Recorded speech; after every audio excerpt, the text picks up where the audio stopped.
Bonjour et bienvenue à ce Market Live. Nous sommes ensemble pendant 30 minutes. Je rappelle que nous sommes en décalé. Il est actuellement 3h40. Vous aurez donc le décalage un petit peu plus tard, le Market Live vers 4h. Nous verrons donc également un Market Live sans PowerPoint parce que des problèmes techniques. Donc le PowerPoint sur lequel j'ai travaillé pour vous ne pourra pas être présenté. Je le dirai donc à l'oral et nous ferons cela directement sur les graphiques. Nous allons commencer donc avec l'actualité des entreprises.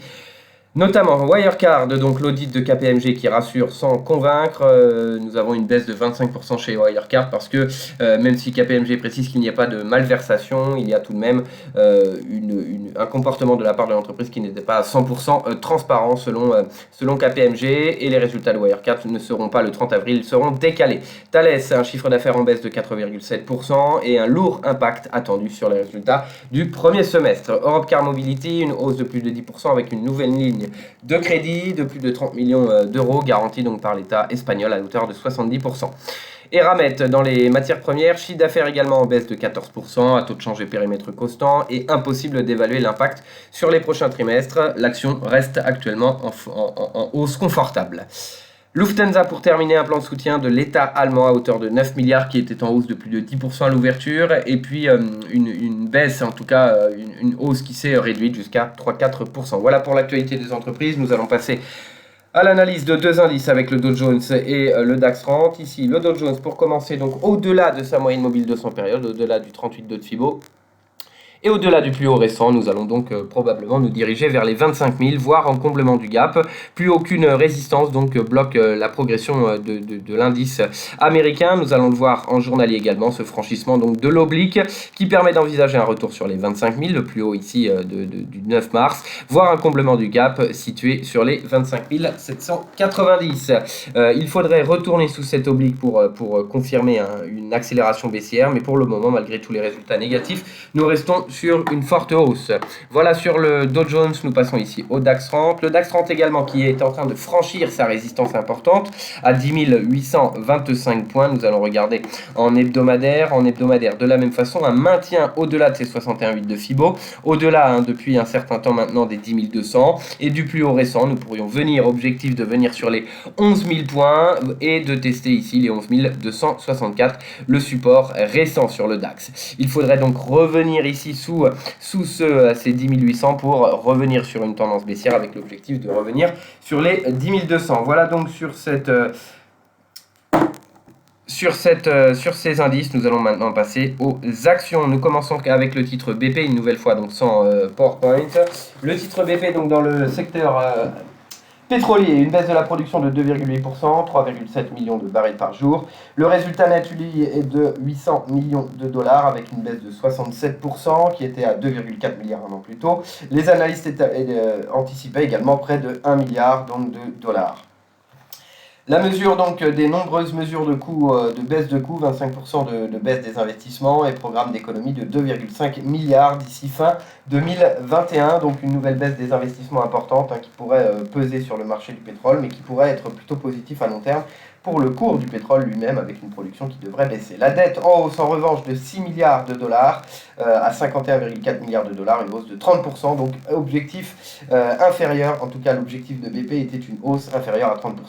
Des liquidités qui restent supérieures à 30 milliards. En revanche, les perspectives sur le marché de la direction, une baisse de 16 millions de barils, donc cette année 16 millions de barils par jour, selon la direction, environ 5 fois ce qui a été perdu pendant la crise de 2008-2009, donc sur la production de pétrole, sur la demande de pétrole. En revanche, un point positif pour BP, nous sommes sur l'Allemagne 30, je vais aller sur le graphique de BP tout de suite. BP ici donc confirme le dividende de 10,5 cents payé donc pour le trimestre, qui est un dividende plutôt intéressant. C'est seulement le dividende du trimestre. Donc nous avons tout de même des chiffres plutôt, en tout cas un rendement de dividende, si cela se maintient durant l'année, plutôt positif. Ici au niveau technique, franchissement donc des 317 ici qui pourraient nous permettre de venir tester les 346 ici, qui a mis en échec à 2 reprises durant les semaines de baisse ici, voire 350, et le dépassement pourrait permettre l'accélération. Un échec en revanche sous les 317 ici, et nous attendons un retour sur les 297, donc sur le titre, nous allons terminer en 4 heures sur le titre, donc 397 ici, nous voyons donc un dépassement de notre plus haut.